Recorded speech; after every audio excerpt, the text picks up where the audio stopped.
amalannya.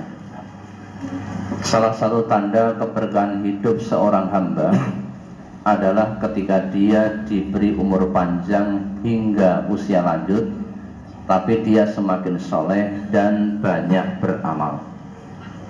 Pertanyaan, jika orang tua sudah lanjut dan salah satu anaknya berusaha untuk selalu mengajak ke kajian dan kegiatan yang ada hubungannya dengan ibadah, tetapi ada saja alasannya, kadang capek atau yang lain.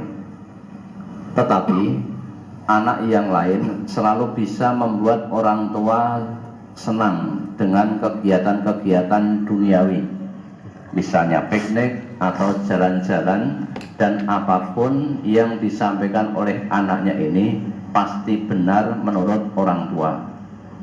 Bagaimana seharusnya atau apa yang sebaiknya dilakukan oleh anak yang mengajak orang tua untuk mengaji tersebut, Ustaz?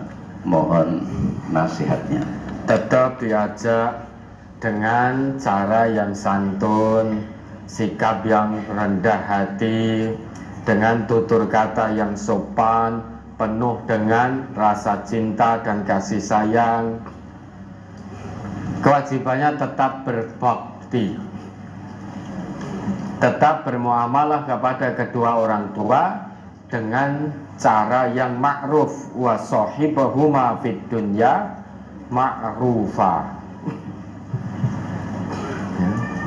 Ya, bisa jadi kalau ngaji di sini, karena ini sudah lanjut usia, duduk 3 jam, 3,5 jam, lutut gatuk dengan lutut, lesehan, itu mungkin boyoknya tidak kuat. Bisa jadi seperti itu. Maka bisa, karena itu uzur, bisa datang ke sini, tetapi nanti cari tempat yang paling nyaman. Maka Bapak Ibu sebagai ikram tamu harus cermat, harus jeli. Kira-kira ini sudah sepuh, sudah tidak kuat kalau duduk harus lutut gatuk dengan lutut berjam-jam. Maka kalau beliau-beliau yang sudah lanjut usia tiba-tiba cari lendetan, cari ini, tidak apa-apa, jangan disuruh maju. Lah sudah sepuh dan tidaknya kan Bapak Ibu perso, bisa terlihat dari fisik, dari wajah itu kan bisa terlihat. Nek rambut putih belum tentu sepuh, kan bisa terlihat. Masa kita tidak bisa mengetahui secara dohir ini bapak atau ibu dari jalannya, dari ini, oh ini betul-betul kesehatannya sudah tidak prima lagi. Kalau tiba-tiba memilih lendetan meski depannya masih kosong, ya biarkan, itu sebagai wujud ikram. Nanti kalau disuruh maju epet-epetan, sakit semua. Sakit semua. Toh insya Allah keluarga besar kita ini itu nek kesehatannya prima, itu juga sadar diri kok. Ghirah, bersegera dalam kebaikan, berlapang-lapang di majelis juga akan ditempuh. Kalau depannya kosong, kita husnudzon Bapak Ibu ini terus akan langsung segera mengisi depan, tidak golek lendetan sik, ya. Karena alhamdulillah ini anugerah luar biasa dari Allah. Bersegera dalam kebaikan Allah limpahkan dalam keluarga besar kita ini. Nah, kalau yang masih muda-muda itu kok ngerti-ngerti ngarepe jek kosong tapi pilih lendetan, nah itu yang disuruh maju, ya. Terus mohon Bapak Ibu yang ikram tamu, ya, tetap dengan senyum, dengan kalimat-kalimat yang santun. Hindari, jangan sampai wong kok ngeyel kon maju angele ra umum. Jane yo krungu, jane yo duwe kuping, kon maju ngono angele ra umum. Nah, itu menyakitkan. Itu kalimat yang tidak baik. Ikram tamu, kegiatan sabilillah, ada pahala kebaikan di sisi Allah. Melayani tamu-tamu yang datang dengan wajah penuh senyum. Senyum pada saudara, sedekah, dapat kebaikan lagi. Tabassumuka fi wajhi akhika sedekah. Senyummu kepada saudaramu sedekah. Kemudian bertutur kata yang santun, menjalankan perintah Allah dan Rasulnya, pahala kebaikan lagi. Kita ikram tamu, kegiatan sabilillah, tapi lesannya menyakitkan, tidak berkata baik. Nah, ini malaikat bukan bingung, masuk malaikat bingung. Langsung harusnya ini mencatat sebagai kebaikan karena kegiatan sabilillah. Tapi kok lesannya kasar, langsung corek kebaikannya. Hanya dapat lelah, udah. Tidak dapat lillah.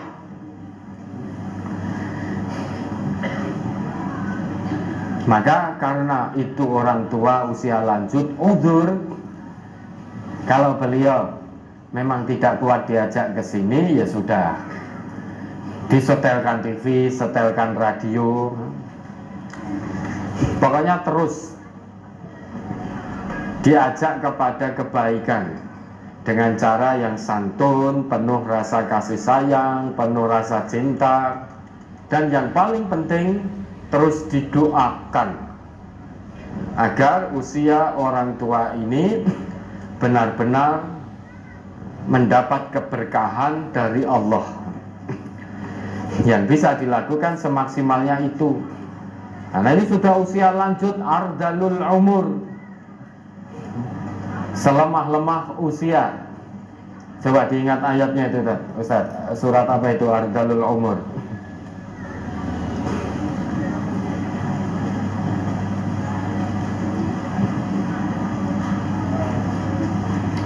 Saya lupa suratnya itu.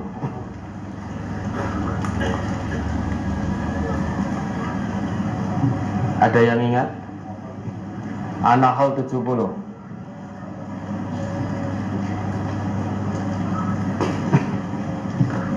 Surat An-Nahl nama surat 16 ayat 70.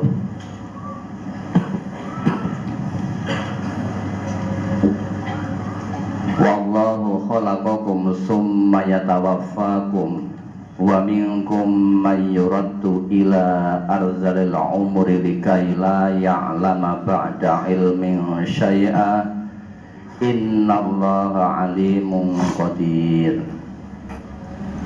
Allah menciptakan kamu, kemudian mewafatkan kamu, dan di antara kamu ada orang yang dikembalikan kepada umur yang paling lemah atau pikun, supaya dia tidak mengetahui lagi sesuatu pun yang pernah diketahuinya.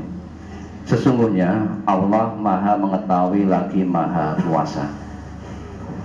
Ardalul umur itu selemah-lemah usia manusia. Dulu orang tua tergerak hatinya menjadi yang terdepan untuk kebaikan.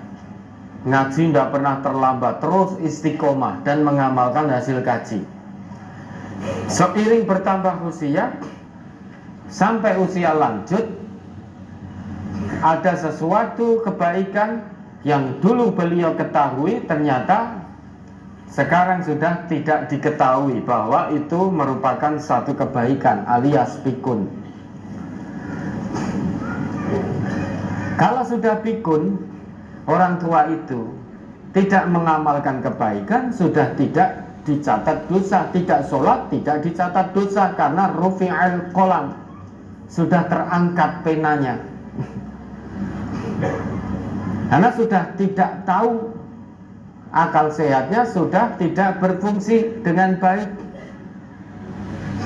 Jangankan terhadap sholat, kepada dirinya sendiri saja sudah tidak ingat. Belum dahar ngendika sudah dahar, sudah sholat ngendika belum sholat, sholat 4 rakaat lagi siji wis rampung. Artinya itu sudah rufi'al qalam. Nah, selama usianya itu sepuh, namun akal sehatnya masih berfungsi dengan baik, maka masih mukallaf, beban-beban syariat masih dijalankan. Tentu banyak rukhsah di situ. Kalau puasa Ramadan sudah tidak kuat lagi, maka boleh mengambil rukhsah tidak puasa dengan membayar fidyah. Ngaji, duduk berjam-jam, sudah tidak kuat lagi, tulang belakangnya apalagi sudah saraf kejepit dan lain sebagainya, maka boleh mengambil rukhsah semaksimalnya. Rawuh, monggo milih tempat yang paling nyaman, atau memang kalau betul-betul sudah sangat lelah, di rumah mendengarkan, menyimak. Pokoknya semaksimalnya. Ya, ada lagi? Pertanyaan terkait dengan brosur cukup. Ya, alhamdulillah. Kalau begitu, berikutnya mari kita jawab pertanyaan yang tertunda. Pertanyaan tanggal 28 Agustus 2022, nomor Tahunnya tidak usah disebutkan. Ya, mari. Saya orang Boyolali.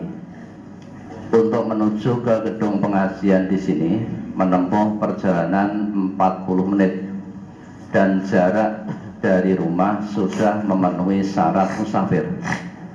Apakah boleh dan sah apabila ketika akan pulang setelah pengajian Ahad pagi sholat kami jamak dan qashar, sedangkan perjalanan kami cuma 40 menit, dan ketika waktu asar kami sudah tidak sholat asar lagi. Untuk sementara ini ketika kami sholat di gedung ini, kadang cuma kami qashar sholat zuhur dan tidak ikut sholat asar. Dalam ibadah itu boleh dan tidaknya harus disertai dalil yang mendasarinya. Nah, sekarang dari Boyolali ke sini jaraknya berapa? Berapa kilo itu? Kalau lebih dari 12 kilo, maka itu sudah boleh, atau minimal 12 kilo itu boleh untuk menjamak dan mengqashar sholat. Kenapa? Karena dulu Nabi kita ketika sholat zuhur di Madinah, beliau sholat 4 rakaat. Wa shalla raka'atain wa shalla al-'asra raka'ataini bidil Hulaifah. Kemudian beliau sholat asar 2 rakaat di Dzul Hulaifah. Jadi ketika beliau berada di tempat iqamah beliau yaitu Madinah, beliau sholat zuhur 4 rakaat. Kemudian beliau safar sampai di Dzul Hulaifah, beliau sholat asar 2 rakaat, berarti diqashar. Jarak antara Madinah dan Dzul Hulaifah itu 6 mil atau kurang lebih 12 kilo. Maka Boyolali ke sini itu sudah bisa Bapak Ibu menjamak dan mengqashar sholat. Meski nanti sampai rumah waktu asar masih ada, karena sudah sholat asar dengan jamak tadi, maka tidak perlu lagi sholat asar karena sudah dijamak. Persyaratan untuk menjamak dan mengqashar sholat sudah terpenuhi. Ya, ada lagi. Jika zakat mal diberikan ke masjid buat pembangunan, diberikan barang seperti semen atau pasir, apa diperbolehkan? Boleh. Pembangunan masjid itu termasuk sabilillah. Salah satu penyaluran zakat dari 8 asnaf itu yaitu fi sabilillah. Maka boleh zakat disalurkan untuk membeli semen, kerikil, pasir, batu, pembangunan masjid, itu boleh. Ya, ada lagi. Saya gadis usia 22 tahun, sudah bekerja sejak lulus SMA. Dulu berkeinginan untuk melanjutkan pendidikan ke jenjang yang lebih tinggi, namun Allah berkehendak lain. Saya bersyukur memiliki ayah dan ibu yang pengertian, tidak memaksakan kehendak, dan selalu mencurahkan kasih sayang kepada putri-putrinya, walaupun dalam keadaan ekonomi pas-pasan. Saya gadis tertutup, tidak suka orang lain tahu tentang kehidupan pribadi saya, bukan karena keadaan ekonomi keluarga kami, namun karena diri saya sendiri. Setiap kali ditanya tentang menikah selalu menangis. Saya belum mau memikirkan pernikahan. Bahkan seandainya bisa, saya tidak ingin menikah. Saya takut setiap kali bertemu dengan laki-laki. Saya selalu merasa tidak pantas untuk siapapun. Saya selalu takut jika mereka memandang remeh saat melihat saya. Pernah ada seorang lelaki yang ingin bertemu tanpa sepengetahuan saya, yang pada saat itu saya sedang bersama teman-teman saya, yakni wanita. Dia mengatakan ingin mengenal saya lebih jauh, namun saya mengatakan hal seperti ini, Ustaz. Nyuwun pangapunten sangat, menapa ingkang ndadosaken jenengan pengen kenal kula. Dalem niki mboten gadah menapa-menapa ingkang ndadosaken jenengan jatuh cinta kalian dalem. Dalem niku mboten kados gadis sanesipun ingkang cantik. Dalem namung lulusan SMA, kalian dalem niku anakipun tiyang mboten gadah. Saya menolaknya saat dia ingin mengenal saya. Saya menolaknya untuk tahu tentang saya dan segala hal yang melengkapi saya, karena saya takut dia akan kecewa saat mengenal saya lebih jauh, dan saya takut jatuh cinta dengan lelaki yang terpaksa mencintai saya. Saya selalu menjawab seperti itu karena saya sadar diri. Saya selalu merasa tertutup dan kurang percaya diri tiap kali ada laki-laki yang mau mengenal saya. Karena bagi saya, laki-laki hanya menyukai gadis cantik, berpendidikan tinggi, dengan background keluarga berada, sedangkan saya tidak memiliki kriteria idaman para lelaki. Pertanyaan 1, mohon nasihatnya Ustadz agar rasa tidak percaya diri saya berkurang. 2, berdosakah saya karena saya menolak tiap ada lelaki yang mau mengenal saya. 3, mohon doanya Ustadz agar kelak saya dipertemukan dengan laki-laki yang bisa menerima saya apa adanya. Coba kita buktikan dulu ya, apakah setiap laki-laki itu semuanya hanya mencintai wanita yang cantik dan anak orang kaya, itu ya. Kita buktikan dulu. Ustadz Ghazali ini harus dijawab, wong ini pembuktian kok. Apakah Ustadz Ghazali hanya mencintai wanita yang cantik dan kaya raya? Tidak, Ustaz. Sebentar, beliau jawab apa? Ustaz? Tidak. Tidak. Yang penting apa, Ustaz? Agamanya. Ini satu. Ustadz Marjono, apa jenengan hanya mencintai orang perempuan yang cantik dan kaya raya? Bagi saya, istri saya adalah yang cantik, Ustaz. Nah, Bagi orang lain barangkali tidak secantik. istri yang keberapa?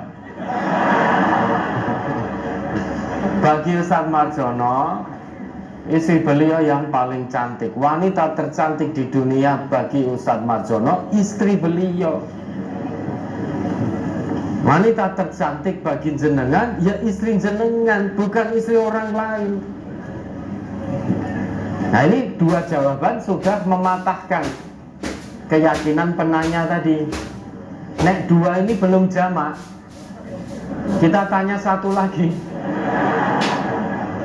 Ustadz Sutekno, apakah jenengan hanya mencintai wanita yang cantik dan kaya raya? Karena agamanya, Ustaz. Ya, agamanya. Ya sudah, tiga-tiganya mematahkan keyakinan jenengan. Belum lagi kalau kita tanya satu persatu ini. Mungkin di sini karena ditonton orang menjawab tidak. Ini sudah terpatahkan. Jangan begitu. Jadi muslimah itu jangan begitu ya. Jangan minder. Tapi yo ojo kebablasan ya. Tetap tawaduk, rendah hati. Dan memang harus tertutup. Mosok muslimah terbuka di mana-mana, ditutup auratnya. Ini sudah betul. Kalau ada apa-apa, apalagi terkait dengan calon imamnya, komunikasikan, minta saran nasihat kepada kedua orang tuanya. Jangan sampai ikut bujuk rayu setan. Karena biar bagaimanapun saudari itu umat Rasulullah Sallallahu Alaihi Wasallam. Maka jangan sampai pada satu pendirian, kalau bisa saya tidak akan menikah. Kalau sampai pada keyakinan itu, naudzubillah, man raghiba an sunnati falaisa minni, itu kata Nabi kita. Siapa yang menolak sunnahku, maka siapapun dia bukan golonganku, tidak diaku sebagai umat beliau. Naudzubillah.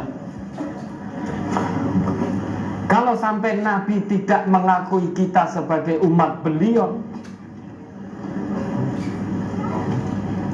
kebinasaan yang akan kita dapatkan. Nah, kalau saudari sampai pada pendirian semacam itu, buang jauh-jauh pendirian itu. Itu bisikan hawa nafsu. Lawan hawa nafsu. Orang yang paling takwa itu adalah Rasulullah. Kekasih Allah itu Rasulullah. Yang paling dekat, paling bertakwa kepada Allah itu Rasulullah. Meski demikian, beliau ngendika, ana asumu wa uftiru. Aku ini orang yang paling dekat, paling bertakwa. Namun demikian, ana asumu wa uftiru. Aku puasa dan aku berbuka, tidak puasa terus. Ana akumu wa arkudu.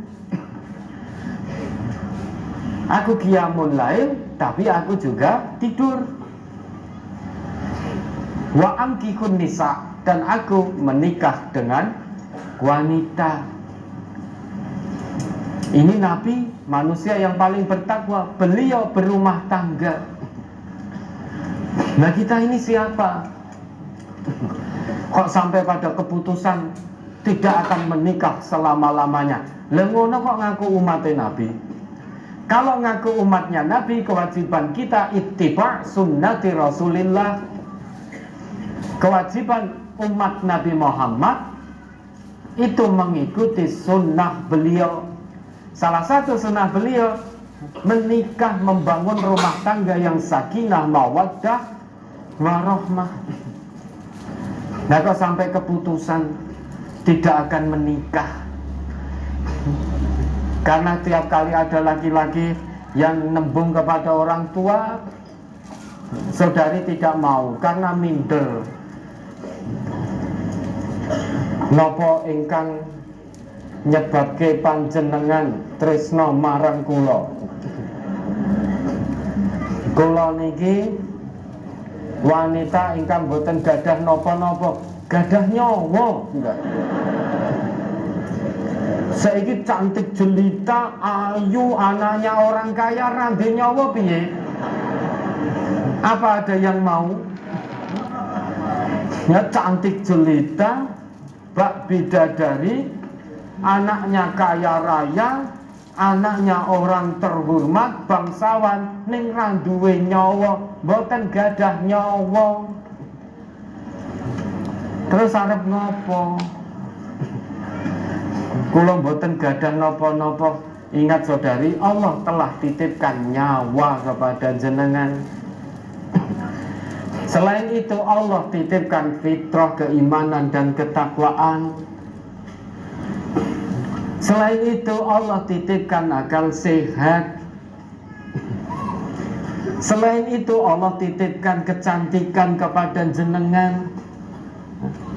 Karena perempuan kan cantik. Cantik itu relatif. Menurut saya cantik, menurut fulan belum tentu cantik. Yang cantik adalah istrinya. Menurut saya yang paling cantik istri saya. Ustadz Marjono juga begitu.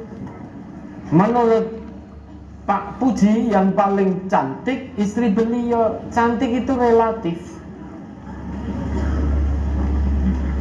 Tidak bisa kita bayangkan Bapak, nek kita melihat perempuan taraf kecantikannya itu sama, sing ayu mung kuwi tok, lha sak donya wong siji tok kuwi no. Itu maha kuasa Allah, maha adilnya Allah. Kecantikan oleh Allah diciptakan relatif. Ada laki-laki yang senang dengan perempuan hidung mancung, tapi ada pula laki-laki yang tidak senang dengan hidung mancung, senangnya hidung pesek.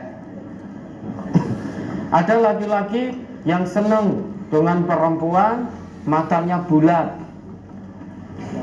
tapi ada yang senang dengan matanya yang sipit, atau setengah bulat setengah sipit.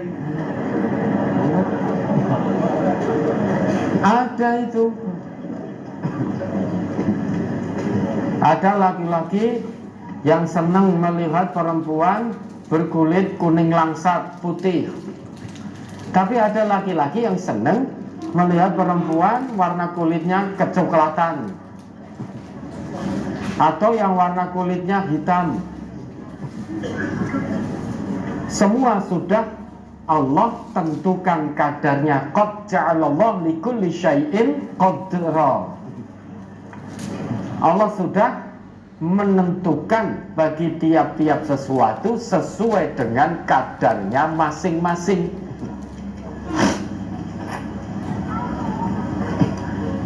Belum tentu perempuan hidung mancung oleh fulan dipandang cantik, oleh fulan yang lain dipandang cantik juga, belum tentu. Laki-laki hidung mancung glowing belum tentu dipandang tampan oleh semua perempuan. Semua sesuai dengan kadarnya masing-masing. Yang pertama yang saudari perlu lakukan, buang jauh-jauh keyakinan yang menyesatkan itu.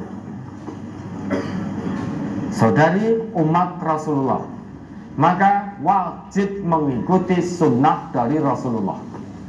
Tundukkan bisikan hawa nafsu, lawan itu. Kemudian yang kedua, minta kepada orang tua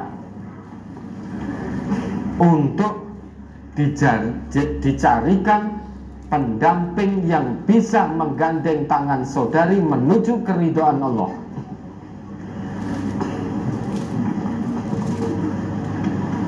Kalau calon pendamping ini potensinya bisa menggandeng tangan saudari menuju keridhaan Allah, pasti dia akan menerima saudari apa adanya. Kenapa? Karena dia laki-laki yang bertakwa kepada Allah. Laki-laki yang bertakwa kepada Allah, dia akan jalankan aturan agama, kewajibannya dengan baik. Tidak akan mencela fisik, tidak akan nyacat fisik ataupun kekurangan-kekurangan yang ada pada calon istri.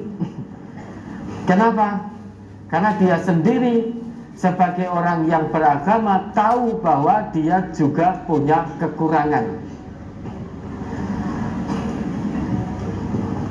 Yang berikutnya, lebih dekat lagi kepada Allah, mohon kepada Allah agar dikirim oleh Allah imam yang terbaik. Kalau itu sudah menurut Allah terbaik, pasti itu terbaik.